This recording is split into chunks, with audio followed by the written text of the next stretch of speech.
Marinela del Cerrito de la Victoria, ¿dónde puedo capacitarme para ser voluntaria? ¿Acción Cristiana? Sí. ¿Quién más capacita? Sí, depende en qué áreas. Nosotros tenemos experiencia en área, hay 2 o 3 experiencias que a nivel juvenil para trabajar en distintas áreas sociales.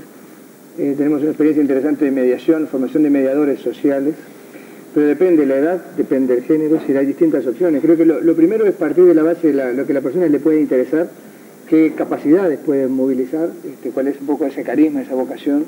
Y lo segundo, por eso es importante este tipo de guías y publicaciones que el ICD realiza, primero porque pone en común la información sobre qué hay, qué tipo de organizaciones, dónde se puede colaborar, y luego ver cómo se puede acercar. Pero es muy importante tratar de salir de acá. Nadie individualmente resuelve las cosas. No es un problema de que alguien llegue mágicamente a algún lugar y de hoy para mañana empezó algo. Entonces, hay toda una cuestión de acompañamiento, hay procesos, acá hay historias largas, ¿no? Estas cosas empiezan, es una disposición a caminar junto con otros y a procesos de aprendizaje.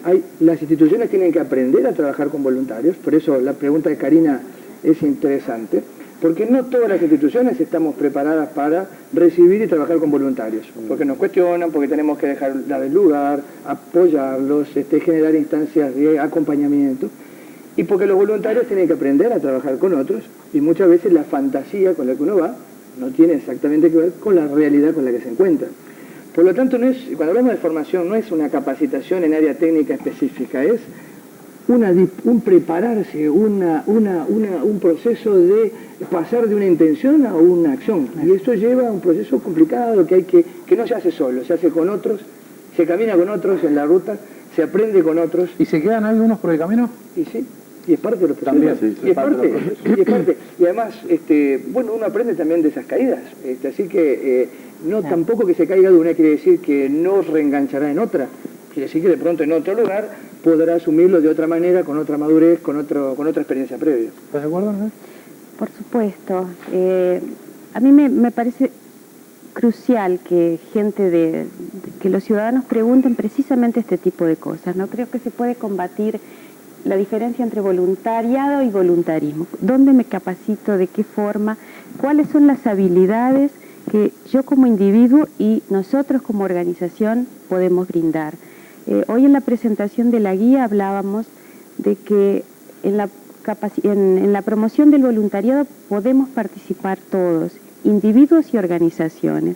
Hay trabajo para los niños, para las niñas, para los profesionales retirados, para los empresarios, para los medios de comunicación, para los organismos del Estado, para las organizaciones de la comunidad. En la guía solidaria hay muchas instituciones que nos manifiestan y en la ficha figura que aceptan voluntarios o voluntarias previa capacitación, precisamente porque es necesario ese filtro, ese conocimiento previo, ese saber ubicarse, cuáles son las habilidades que cada uno puede dar. En esta promoción y en este sentido más amplio de concepción del voluntariado, insisto que no es un fenómeno pura y exclusivamente individual. Los medios de comunicación pueden hacer muchísimo y este programa lo está demostrando. Está bien, vamos a ver si lo seguimos haciendo. Vamos a ver si lo podemos seguir haciendo. Si otros medios toman el ejemplo también. Eso es cuestión de otros. Yo le quiero preguntar al escribano Jaime Ross. Les voy a presentar un Jaime Ross con una sola O, que es escribano y que no sé si canta. Él tiene una experiencia en la obra del Padre Cacho, una obra que a nosotros particularmente nos resulta muy querida porque tuvimos la oportunidad de trabajar y de conocerlo muy íntimamente.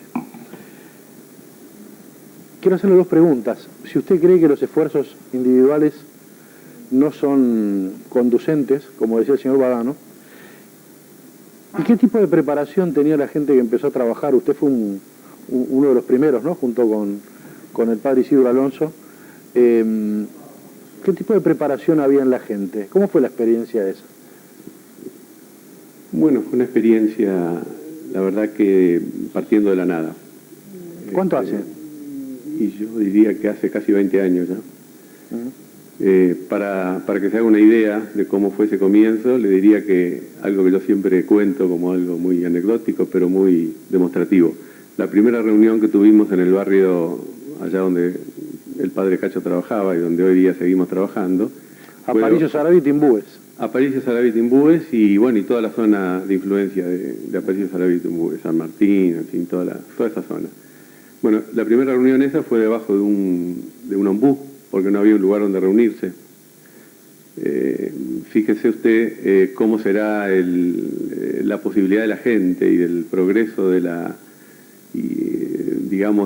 inventiva humana, que dentro de ese caótico comienzo, hoy día tenemos varias casas donde se atienden innumerables servicios, se han erradicado manzanas enteras de cantegriles, hay proyectos en ejecución muy grandes, y allí trabaja gente de todo tipo. Es decir, yo vine acá representando a una cantidad de gente, enorme cantidad de gente. Le estoy hablando empezando por la propia gente del lugar, que es gente magnífica, fantástica, que solo necesita que se le desarrollen sus capacidades que tiene. Ros, esa gente era magnífica y fantástica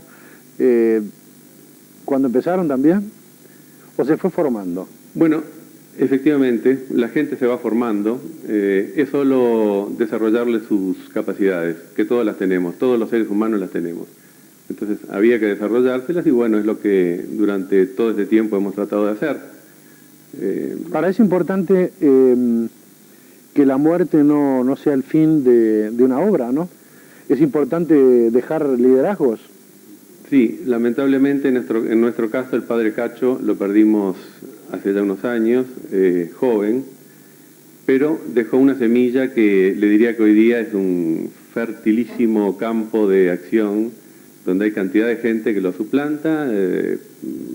O sea, él nunca ha perdido su lugar, él está ahí, lo vemos todos los días allí, pero hay cantidad enorme de gente que está ocupando lugares que él dejó, porque él ocupaba muchísimos, de manera que no... Pero además de lugares, él sembró dignidad, ¿verdad?, entre la gente, sí, autoestima, sí.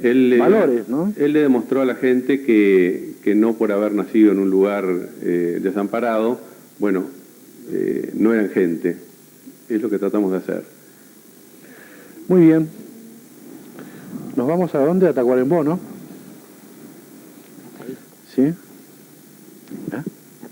Apadista. ¿Qué quiere decir que es apadista, Nefer? Nefer González. Primero permítame saludar, yo vengo de Tacuarembó y quisiera saludar de la República de Tacuarembó, a la gente del pago más grande y más lindo del país, de la patria. Yo represento, Apadista es amigos y padres del discapacitado de Tacuarembó. Es una asociación civil que tiene por objetivo la rehabilitación comunitaria del discapacitado, difundiendo sus derechos, respetando su dignidad y pretendiendo que desarrollen sus aptitudes en lo personal, familiar, social y laboral.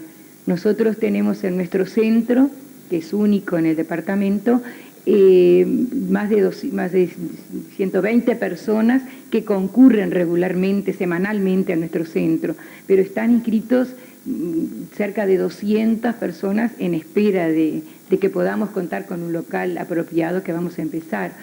Ustedes trabajan también para conseguir empleo para los discapacitados, ¿verdad? Eso es uno de los objetivos, ¿no? De ahí que, como decían muy bien, hay distintas etapas. Nosotros la primera etapa la hicimos de sensibilización a los padres, a las instituciones, a todas las personas. ¿Qué tipo de discapacidades, Nefer?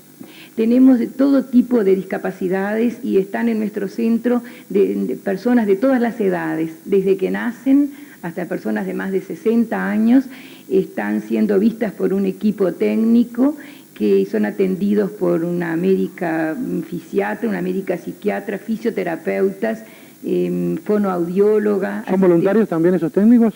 Sí, son voluntarios. En este momento fueron voluntarios, ¿verdad? Le damos una pequeña prestación, pero se están dedicando. Y hay una comisión directiva que preside María Teresa Álvarez de Castells y secretaria Elsa Xavier de Suárez de Lima, que ahí sí se está viendo el voluntariado, pero trabajando todos los días para que se reconozca. Nosotros pretendemos lograr esta rehabilitación, pero pretendiendo que el discapacitado, que es una persona diferente, como todos somos diferentes, todos tenemos limitaciones, pero todos tienen capacidades a desarrollar.